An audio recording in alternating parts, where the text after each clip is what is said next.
facile d'aller prêcher dans nos habitudes. C'est, je pense, un témoignage encourageant, parce qu'en réalité, ce qui nous bénit dans tout ça, c'est que le Seigneur vous entend, et le Seigneur est au milieu de nous, et il dirige les pas de l'Assemblée, sans même qu'on s'en rende compte. Ça nous encourage, et ça vous encourage parce que c'est vraiment lui qui est notre encouragement. Il est au milieu de nous. Et ça, c'est trop précieux. C'est super. Donc, le passage, on est toujours dans la section où l'apôtre Paul nous a exhortés, étant donc remplis de l'Esprit de Dieu. Ça produit la soumission les uns aux autres dans la crainte de Christ. Et c'est très important de voir que cette soumission les uns aux autres, elle est au fond dans la crainte du Seigneur Jésus-Christ. Ce n'est pas devant les hommes, mais c'est vraiment quelque chose que le Seigneur observe. Et après ça, il va donner les lieux où notre soumission les uns aux autres va se manifester envers le Seigneur. Donc, la semaine passée, on a parlé de la première section qui était pour la femme. Et ici, on parle d'une épouse. On ne parle pas de la femme en général. Parce qu'il est marqué « Femmes, soyez soumises à vos maris comme au Seigneur ». Donc, il n'est pas marqué « Femmes, soyez soumises à tous les hommes ». OK? Donc, c'est un principe ici qui s'adresse à la famille. Car le mari est le chef de la femme, comme Christ est le chef de l'Église, qui est son corps et dont il est le sauveur. Or, de même que l'Église est soumise à Christ, les femmes aussi doivent l'être à leur mari en toutes choses. Donc ça, c'était la partie ici pour les femmes, section pour les hommes. Marie, aimez vos femmes, comme Christ a aimé l'Église. Il s'est livré lui-même pour elle, afin de la sanctifier par la parole, après l'avoir purifiée par le baptême d'eau, afin de faire paraître devant lui cette Église glorieuse, sans tache ni ride, ni rien de semblable, mais sainte et irrépréhensible. C'est ainsi que les maris doivent aimer leurs femmes comme leur propre corps. Celui qui aime sa femme s'aime lui-même. Car jamais personne n'haït sa propre chair, mais il la nourrit, en prend soin, comme Christ le fait pour l'Église. Parce que nous sommes membres de son corps. C'est pourquoi l'homme quittera son père et sa mère et s'attachera à sa femme, et les deux deviendront une seule chair. Ce mystère est grand. Je le dis par rapport à Christ et l'Église. Du reste, que chacun de vous aime sa femme comme lui-même et que la femme respecte son mari. Donc, dans cette première section de la famille, on voit ici que Paul va élaborer beaucoup plus pour l'homme que pour la femme. Si une épouse, au fond, son mandat, c'est, n'oubliez pas encore une fois, la femme fait l'homme comme l'homme fait la femme. C'est une vie d'équipe. Ce qui est demandé à la femme devant le Seigneur, c'est de respecter son mari. Parce que le mari, et ça c'est peut-être quelque chose qu'on a tendance à oublier dans nos sociétés, et même souvent en tant que croyants dans l'Église, on est tous destinés, après avoir été rachetés, sauvés, on est destinés à un jugement. On n'est plus destinés au jugement du fameux qu'on appelle le trône blanc, là, tu sais, le grand trône, là, où est-ce qu'il y a, au fond, si les noms ne sont pas inscrits dans le livre de vie, c'est la seconde mort. On n'est plus destinés à cette colère. Parce que finalement, on a été rachetés. Jésus-Christ a subi notre condamnation.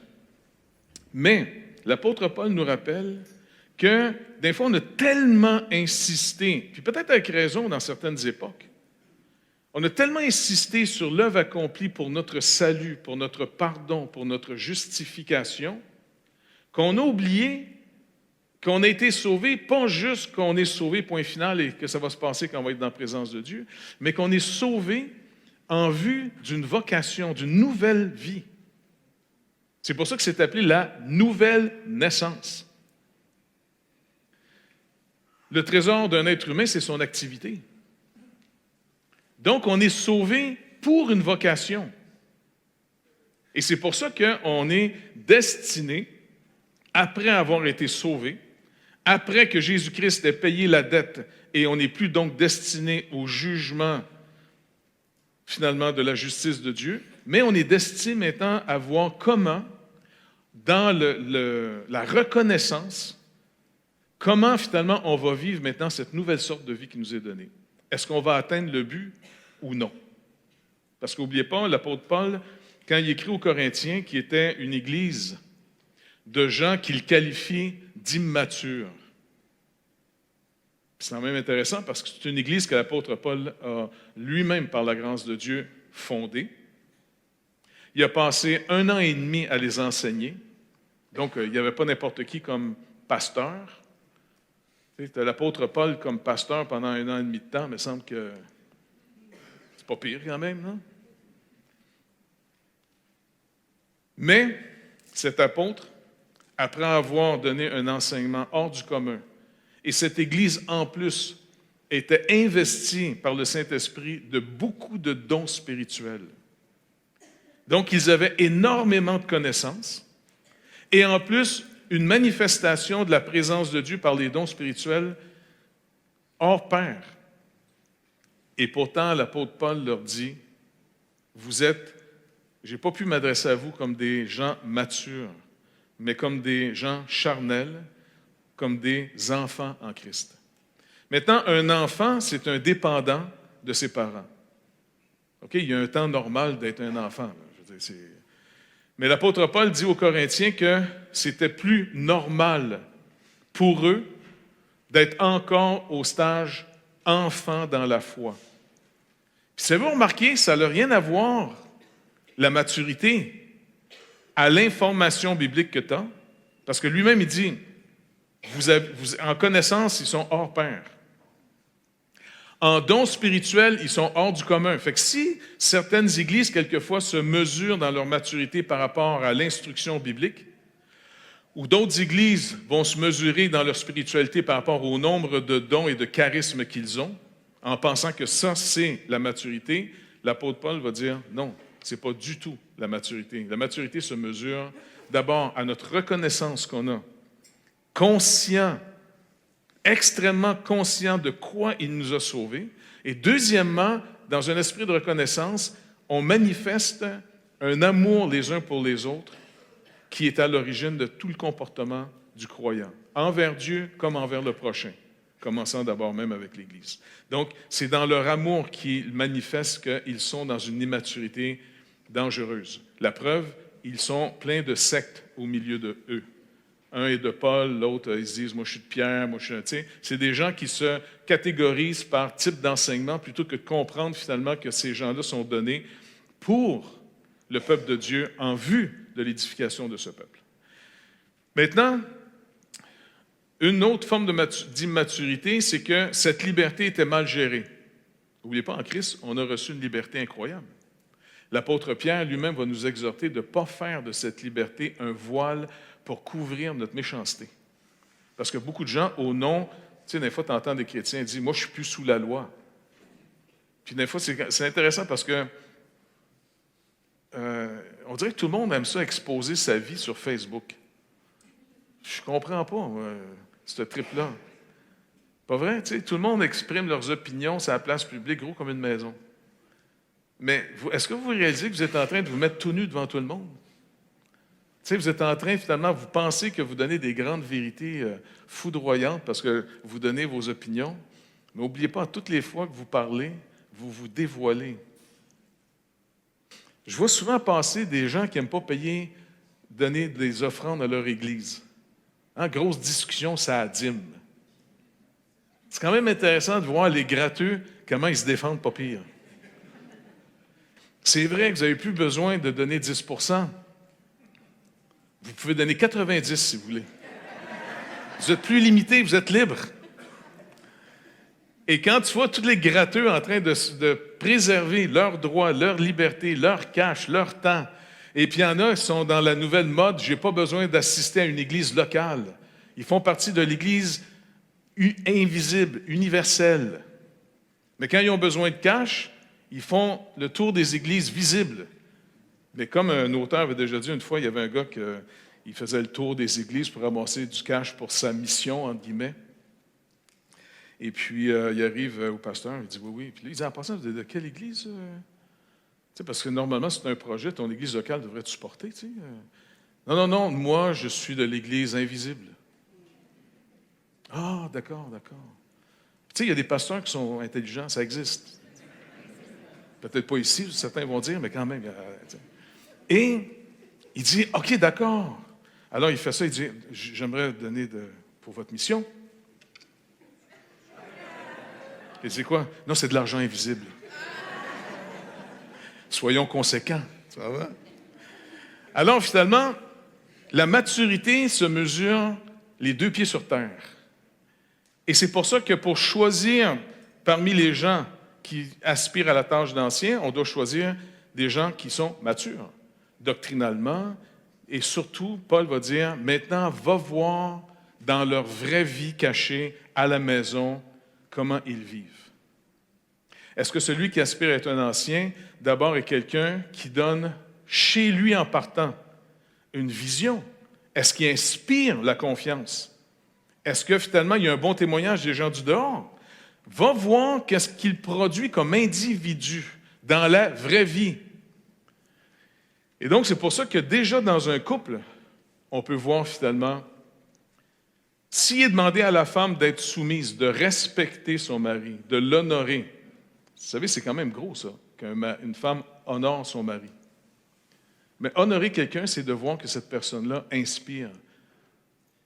Elle a de la valeur. Maintenant, en parlant avec le sujet très rapidement, comme ça, avec le Dr Vellman, vendredi matin, quand il a passé au bureau, pour remettre sa vie en règle. Non, il m'a fait un cadeau. Il m'a retrouvé une nouvelle version du livre d'éthique, tout redivisé différemment, avec des commentaires, des bas de page. Écoute, je suis plus capable d'arrêter de le lire. Mais bref, on parlait finalement du sujet dans le jardin, de l'homme et de la femme.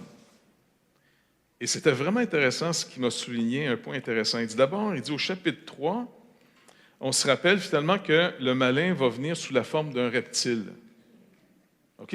Il vient sous la forme d'un serpent. Même si la Bible ici qualifie le serpent comme étant le plus rusé des animaux des champs. Mais normalement, dans l'échelle des animaux, les reptiles font quand même partie un petit peu d'un bas de classe quand même, des rampants. Un reptile qui s'en vient. Donc, le malin se présente comme un reptile et il va s'adresser à la femme. D'abord, c'est quand même un peu spécial de voir que si un serpent serait en train de parler à votre épouse, et en passant, où est le monsieur? Il est où Adam? Il n'est pas en train de tondre le gazon, finalement, je ne sais pas, moi, plus loin, là, tu sais. Il est où, selon le texte? Il est à côté d'elle. Puisque quand Anna mangeait, elle s'est tournée pour en donner à son mari qui était à côté d'elle. Maintenant, avez-vous remarqué que la femme, qui est une représentation aujourd'hui en passant de l'Église, comme Paul vient de le dire dans le texte, je vous dis un grand mystère, Christ et l'Église. Maintenant, nous, l'Église, notre foi, elle vient de où? Est-ce que, en passant, la foi, c'est-tu quelque chose que vous essayez de vous faire croire? Ça vient de où, ça, la foi?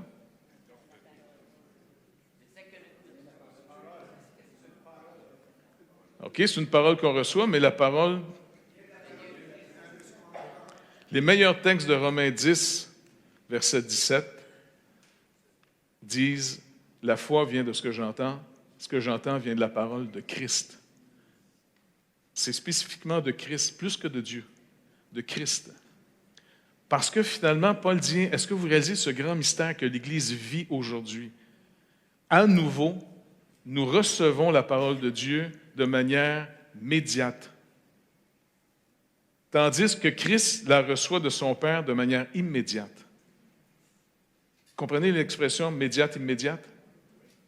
Immédiat, ça veut dire sans médiation. Médiate, ça veut dire par un média.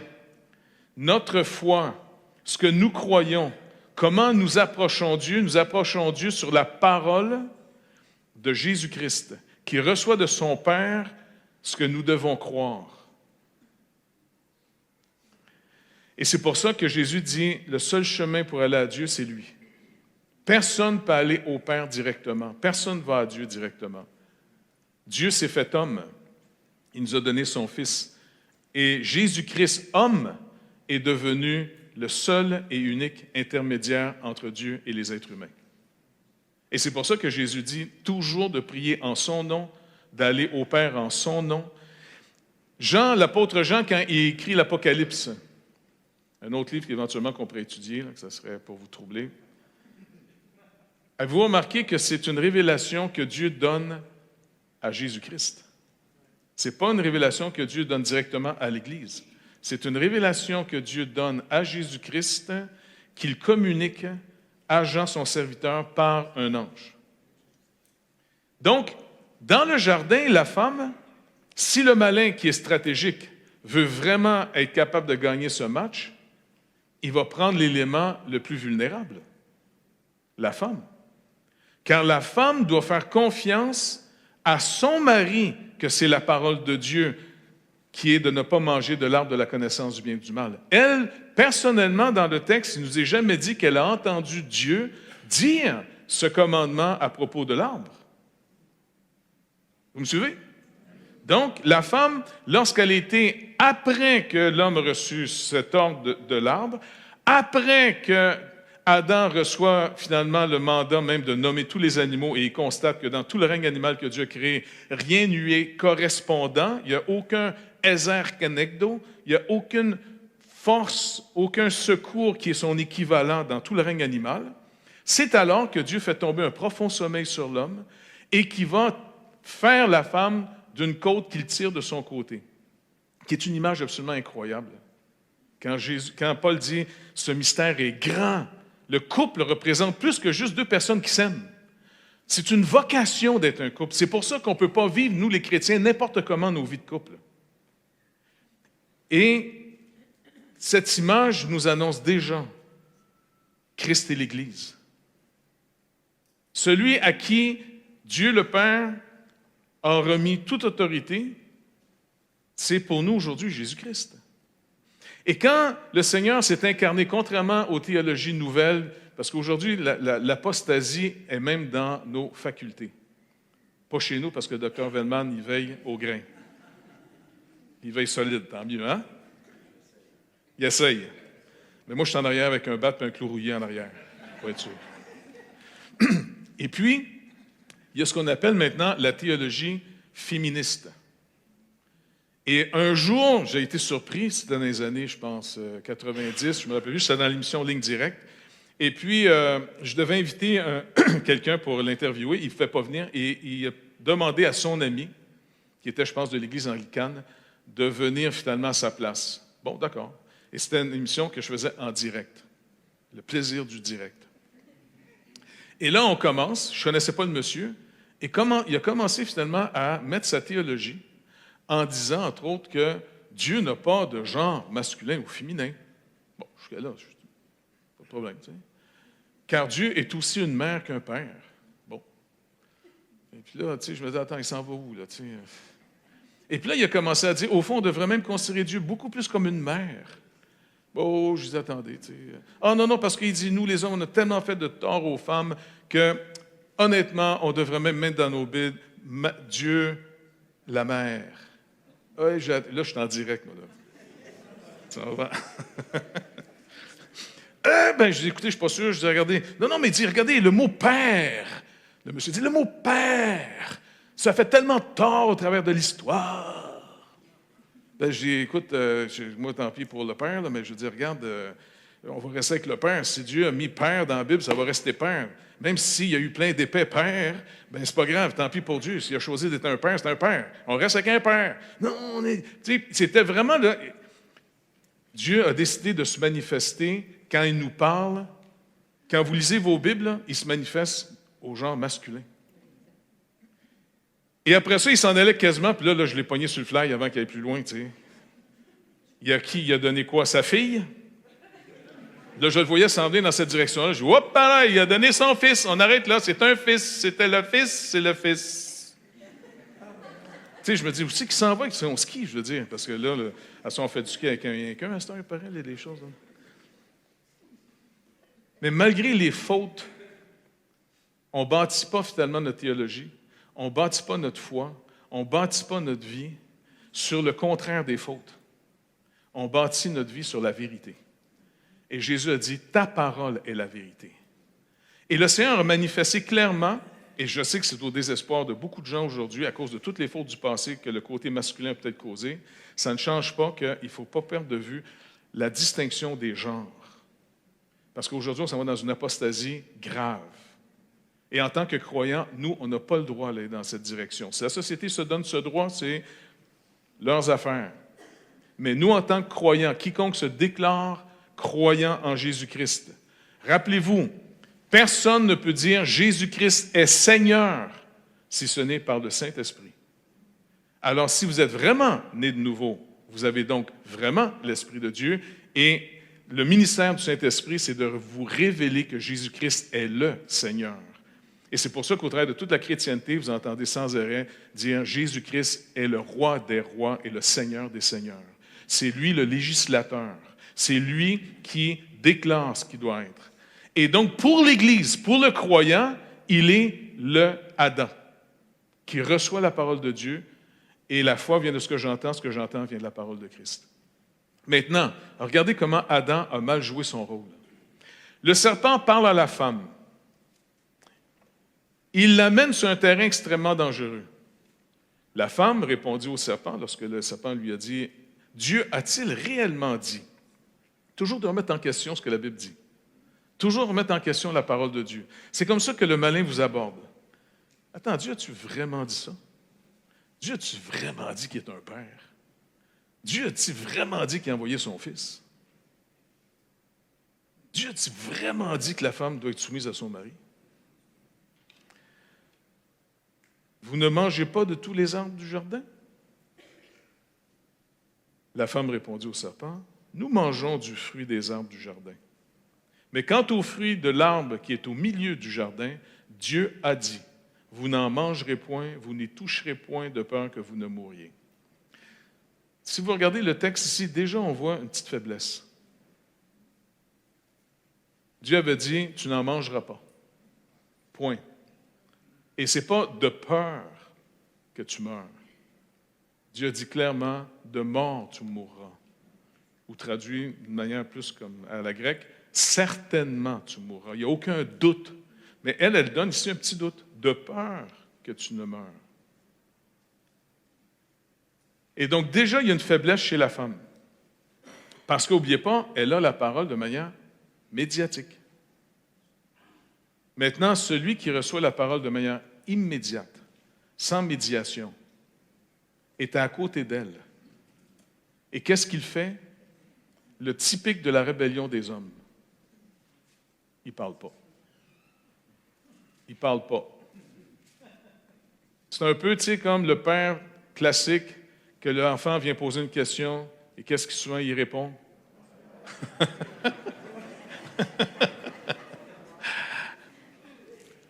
Pas une bonne réponse, ça, messieurs. Alors, finalement, l'homme est aux côtés d'elle et il laisse la femme sans couverture. En d'autres mots, il ne la protège pas. Il n'intervient pas. Pire, il permet, au fond, à la femme de manifester une rébellion contre Dieu pour qu'il en profite à ses dépens. Combien de fois on va laisser quelqu'un faire la mauvaise chose pour pouvoir se dégager nous-mêmes de la responsabilité? On veut profiter de l'action de l'autre qu'on n'a pas faite. Puis quand les gens vont dire « c'est pas moi, c'est elle, c'est elle ». Adam, à côté de sa femme, n'intervient pas et il manifeste qu'il ne joue pas du tout le rôle qu'il doit jouer. Il aurait dû intervenir immédiatement quand le malin a vu finalement que, il s'approchait vers la femme, il aurait tout de suite intervenu, enlevé sa femme en disant « arrière de nous, Satan ». Parce que Adam avait, lui, la parole directement de Dieu. Et il n'a pas intervenu pour sauver sa femme. Et c'est pour ça que Paul rappelle aux Corinthiens dans leur immaturité, lorsque la femme gère mal la liberté qu'elle a en Christ, parce qu'elle veut avoir cette apparence d'égalité avec l'homme, qui est d'avoir une liberté masculine.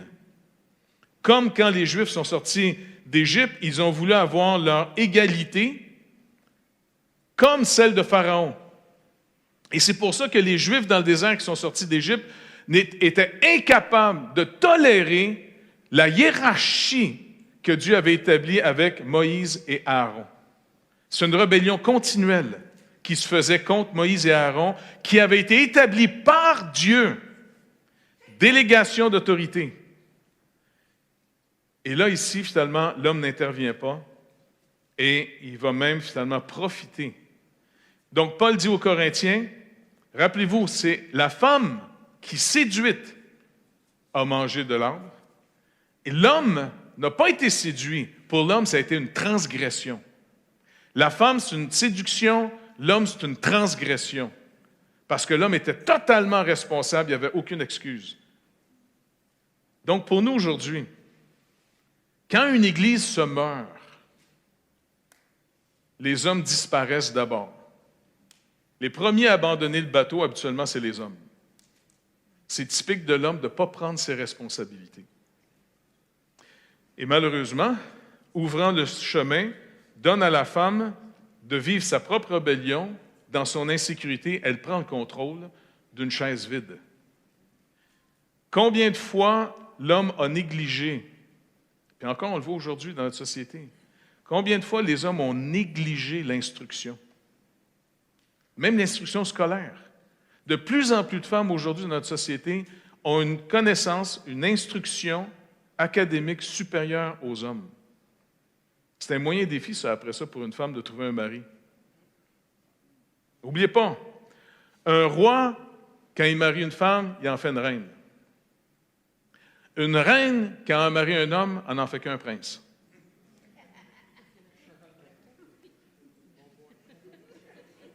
Fait que, mesdames, pensez-y bien comme il faut avant de vous marier. Vous vous mariez finalement une personne à qui vous devez respect et vous devez contribuer à ce que le couple soit finalement un jour demandé à rendre compte. Et quand Dieu va appeler le couple, quand Dieu a appelé Adam après la chute, si vous remarquez, il n'a pas appelé la femme. Pourtant, c'est la femme qui a mangé. Et elle a pris le lead, elle a pris la direction du couple, parce que monsieur à côté, finalement, mâchait de la gomme. Eh bien, finalement, elle en a donné à manger, il en a mangé, la transgression a été faite. Là, c'est panique à bord, ils ont changé d'état, leurs yeux se sont ouverts, ils ont passé dans une autre lumière, celle des ténèbres, celle du malin. Car le diable se déguise en ange de lumière. Et c'est comme ça maintenant qu'il contrôle sur le monde. C'est comme ça que Jésus-Christ nous délivre de sa lumière en nous ramenant dans la sienne. Maintenant, si nous, on marchait de manière équitable, eh bien, tu vas chercher le coupable de l'action. Dieu aurait dû dire, « Femme, où es-tu? » Il n'a jamais appelé la femme. Il a appelé l'homme. Puis en passant, l'hébreu, c'est clair comme de l'eau de roche. En français, la deuxième personne du singulier, est-ce qu'elle a un genre? En français, est-ce que tu,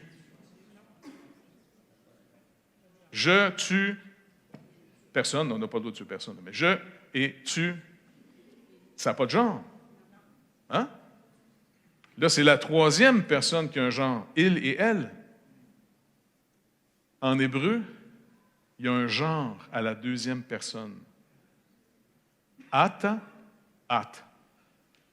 Quand il a appelé Adam, il n'y a aucune confusion possible. Ata. Adam, toi, tu es où? Il n'a pas demandé au pluriel les deux. Il cherche le responsable du couple. Maintenant, pour être sauvé, Dieu s'est manifesté au genre masculin. Dieu a donné son Fils. Dieu a donné son Fils comme un homme donnerait son fils en mariage. Et c'est pour ça que Paul rappelle en disant, ce mystère est grand. Rappelez-vous, quand l'homme a reçu la femme, c'était sur le principe, il quittera son père et sa mère et s'attachera à sa femme et les deux deviendront une seule chair. Maintenant, l'Église, quiconque est racheté par le Seigneur Jésus-Christ est devenu un seul et même esprit avec lui. On est deux personnes distinctes, mais dans l'union, comme pour une seule chair, on est un seul esprit. C'est pour ça que Jésus lui-même va dire à Saul de Tarse avant sa conversion, lorsqu'il persécutait les chrétiens, « Saul, Saul, pourquoi me persécutes-tu? » Tout ce que vous faites à un croyant, vous le faites au Seigneur Jésus-Christ. En bien comme en mal. Soyez extrêmement prudents quand vous parlez à un croyant. Et spécialement quand il y a une délégation d'autorité. Même comment une femme parle à son mari, ça compte. À cause du statut qu'on doit jouer, nous les hommes. Et peut-être qu'on n'a pas donné un bon exemple, ça se peut, mais ce n'est pas parce qu'on n'a pas donné un bon exemple qu'on ne doit pas retourner aux Écritures pour savoir comment on va vivre selon les Écritures. Donc, Paul dit, c'est un grand mystère que je vous dis. Mais du reste, que les couples continuent à jouer leur rôle, que chaque homme aime sa femme comme sa propre chair, comme son propre corps, qu'il en prenne soin. Et deuxièmement, que la femme continue à respecter son mari. On va rendre compte comment on joue nos rôles. Maintenant, si vous remarquez, il y a beaucoup plus d'instructions qui nous donnaient à nous les hommes qu'aux femmes. Mais certaines femmes n'ont aucun problème d'honorer leur mari. Ils sont honorables. Donc, si quelqu'un est honorable, il n'y a pas de problème d'honorer quelqu'un qui est honorable. Pas vrai? Tu sais, c'est dans les films là, de guerre. Là. Je trouve ça trippant, cette phrase-là. Tu sais. Ça sort une fois de temps en temps. Là. Tu sais, la dernière fois que je l'ai entendu, c'était le vaisseau avait une bombe, puis finalement, il fallait qu'il aille dans un astéroïde, parce que l'astéroïde s'en venait sur Terre, et puis tout l'équipage savait qu'ils sacrifiaient leur vie, tu comprends? Puis en partant, ils se regardent tous, puis ils regardent leur commandant. Ça fait un honneur de servir avec vous. Ben, sais-tu quoi? Une femme qui aime son mari devrait être capable de dire ça un jour. Si jamais le mari est en train de mourir, ou dire ça a été un honneur de servir à tes côtés. Ça a été un privilège. Nous, les hommes, pour que nos femmes puissent nous dire ça, bien, comme un bon commandant de l'équipe, il faut qu'elle en soit digne aussi. On a à travailler dans cette direction. Donc, ça veut dire que quand il y a des cours qui se donnent, puis qu'il y a des enfants gardés à la maison, puis un des deux doit venir à l'église, eh bien, la femme devrait dire à son mari, « Chérie, m'a gardé les enfants. Oui, va-t'en à l'église, va prendre des cours. Va te renseigner. On compte sur toi. » « Ouais, ben, je suis fatigué. » « Prends du café, ferme-la, vas-y. » Parce que c'est l'homme de la famille. En passant, quand les enfants vont avoir des questions, envoie-moi-les pas. Réponds. Inspire. Montre-nous finalement qu'on est content, on est fiers de t'avoir finalement comme l'homme de la maison. Que mes fils qu'on a mis au monde puissent s'inspirer de toi. Que mes filles recherchent un père comme toi, comme Marie.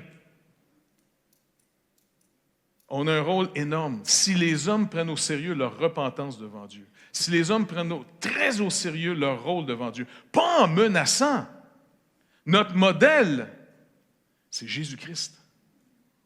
Notre modèle, c'est Jésus-Christ. Regardez encore une fois ce que Paul a dit. Or, de même que l'Église est soumise à Christ, les femmes doivent l'être aussi à leur mari en toutes choses. Regardez ce qu'il dit. Marie, parce que le mari est content, Paul dit, arrête là, Paul, c'est beau, arrête là, on est correct. Non, il faut qu'elle comprenne, là, il faut qu'elle comprenne. Paul va dire, attends, c'est parce que je n'ai pas fini ce qu'elle doit comprendre. Marie, quoi? Je suis le chef? Oui, tu es le chef, mais c'est ce que ça veut dire? Il y a plusieurs sens au mot képhalais pour le grec et même roche pour l'hébreu. Ça veut dire origine. En d'autres mots, ça a été créé, c'est à cause de toi. Donc, pour comprendre son rôle, il faudrait que tu comprennes le tien. Ben, c'est ça, je suis le chef. Non, Joe Pitt. C'est le frère de Brad. Parce que finalement, ton modèle maintenant, ça ne sera pas la menace. car Adam est devenu, après la chute, une menace pour la femme. Honnêtement, les femmes, dans notre monde, ne sont pas gagnantes. Physiquement, normalement, habituellement, ils sont plus faibles que l'homme. Habituellement. Ils dépendent de l'homme parce que même, entre autres, pour faire une famille, la femme devient beaucoup plus physiquement hypothéquée à mettre des enfants au monde que le monsieur. Pas vrai? Nous autres, là, pour avoir mis les enfants au monde, ça a été très agréable. Pas vrai? On a fait ça avec plein d'amour. Mais la madame, elle, pendant 9 mois de temps, bing, bing, bing, bing, bing, il y en a qui en a, tic, tac, tac, ça bouge. Et puis là, un moment donné, elle voit la journée de l'accouchement arriver. Tu sais, les Anglais appellent ça comment? Labor. Tu sais, nous autres, on dit quoi? Accoucher seulement? Travail, on dit-tu travail, ça? Être en travail? Labeur. Mais est-ce que vous réalisez que les femmes même peuvent en mourir? Ils peuvent même en mourir. Nous autres, là, chérie, c'était plein d'amour. Ouais, laisse faire ton amour. Garde ton amour pour toi la prochaine fois, tu comprends? Parce que finalement, elle, physiquement, il y a des femmes qui en meurent d'accouchement. Tu sais, puis, je sais pas, moi, j'ai vu ma femme accoucher une fois seulement. Puis, tu sais, je sais pas si ça se fait encore, tu es là, hein, t'assistes? Hein? On assiste, hein? Tu sais, puis te mettre un casque de pizza sur la tête, puis... puis après, tu mets un seau de verre, puis tu rentres là, puis là, ta femme est là, puis toute l'équipe est autour, puis tu sais, je me rappelle, tu sais, t'es là, tu sais, puis là, toute l'équipe est autour. Moi, je sais pas, c'est beau, Carole, c'est comment? Elle me regardait, tu sais, tasse-toi, il y a du monde qui travaille, tu comprends? Fait que là, tu te sens un petit peu inutile, mais c'est pas un support moral, tu sais. Et la seule chose que j'ai faite, j'ai fait quelque chose là-dedans. C'est un moment donné, on dit, Monsieur Lorrain, là, tu sais, elle sort, Naomi est sortie, c'était peurant quand ça sort, c'est une petite affaire de même. Non, c'est vrai, elle sort, là, tu sais, là, tu vois ça, là, wow! Puis là, tu vois une petite tête noire qui s'en vient, tu comprends? Oh, oh! Tu comprends? Puis là, tu sais, ça va sortir tout par là, cette affaire-là, tu comprends? Et puis là, allez-y, madame, poussez. Ouais, OK. Et puis là, ça sort comme un genre de poupée caoutchouc. Tu sais, on dirait ça... C'est vraiment bizarre comment ça sort, cette affaire-là. Il faut vraiment que tu aies des gants pour pogner ça, parce que, hey, ça...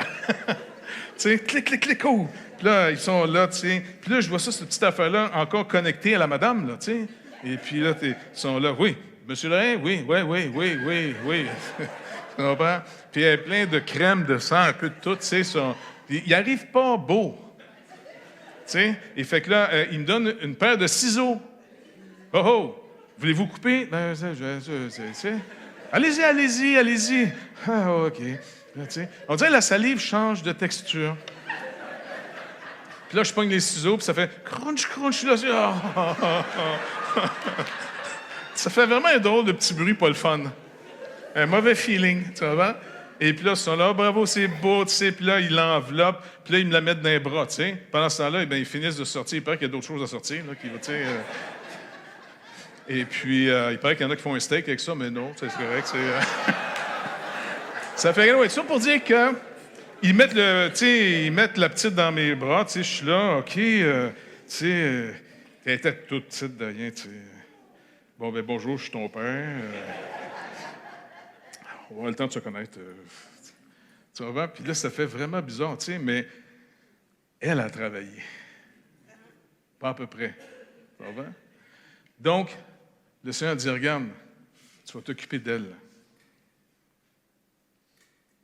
L'homme devrait prendre toute sa joie et son plaisir. Et en passant, il y en a qui vont en chasse ici, pas vrai? Mais, savez-vous, un des plaisirs que les hommes ont, c'est de ramener du gibier à la maison. C'est souvent d'être capable de pourvoir aux besoins de ta famille. Vraiment, c'est béni. Parce que finalement, c'est notre rôle de ressembler à Christ. Avez-vous vu encore par le témoignage de Sébastien et de Sophie, le témoignage que le Seigneur entend, il les voit, il sait qu'ils passent des temps difficiles. Et juste par ce petit point-là qu'il y a eu dans l'Église, il les rassure en disant, écoutez, je suis avec vous autres. Puis pas juste là, je suis avec vous autres d'ici jusque dans l'éternité. Je suis avec vous autres et mes promesses sont véritables. Le Seigneur aime nous montrer et nous rassurer en nous apprivoisant sans arrêt. Parce que, honnêtement, on peut avoir peur de Dieu. De la même manière qu'une femme peut avoir peur d'un homme. Et le Seigneur sait très bien qu'il nous rassure. Et c'est pour ça qu'il dit, fais-moi connaître tes besoins. C'est pas qu'il ne connaît pas nos besoins.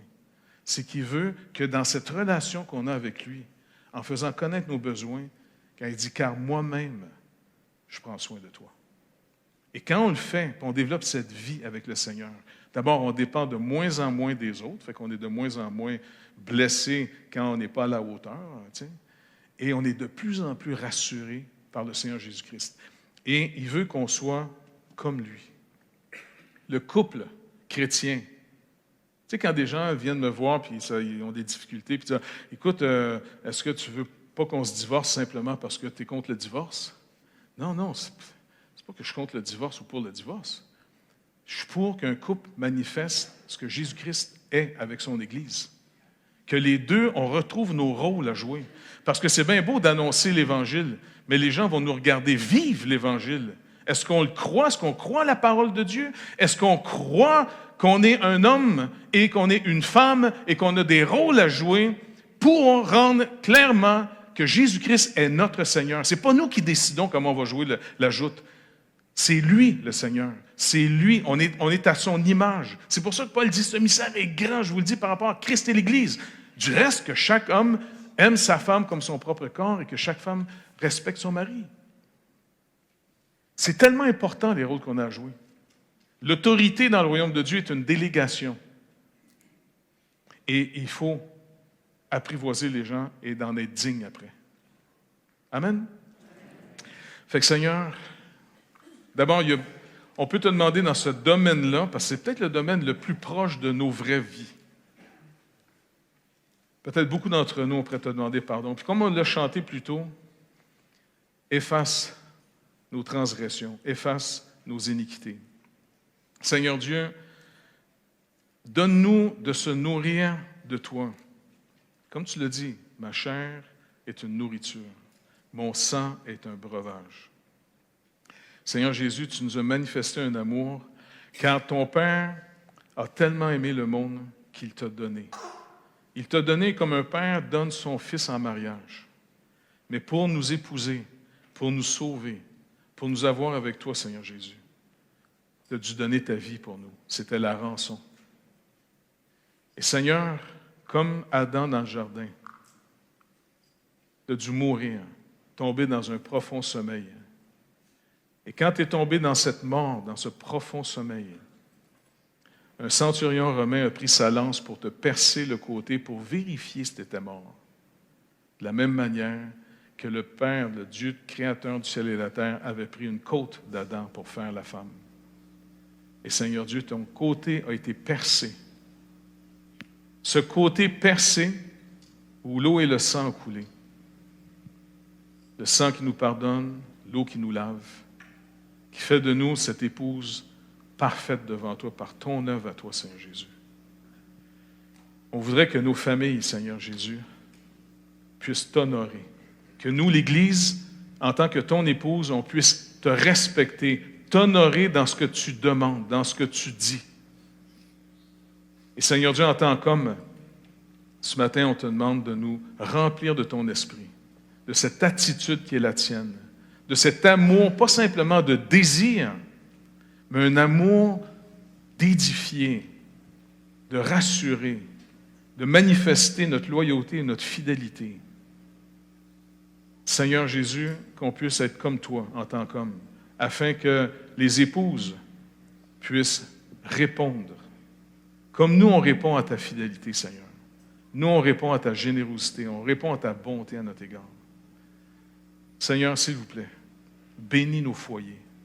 Accorde-nous, s'il faut, une repentance plus profonde et une foi plus grande, afin qu'on puisse marcher dans tes voies, afin de ne pas attrister le Saint-Esprit par lequel on a été scellés pour le jour de la rédemption, afin qu'on puisse produire le fruit de l'Esprit, qu'on n'ait pas juste des paroles de l'Évangile, mais qu'on ait le fruit de la réconciliation avec toi, à ton image et à ta ressemblance. Encore une fois, merci de nous pardonner car, Seigneur Dieu,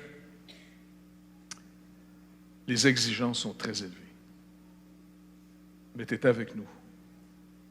Et qu'on puisse se soutenir les uns les autres, s'encourager mutuellement en tant qu'Église à honorer ce mandat du couple. Et ça sera encore plus facile pour nos enfants après d'obéir à leurs parents. Car l'obéissance vient de la confiance. Alors merci Père de nous bénir dans le précieux nom de Jésus. Amen. Merci.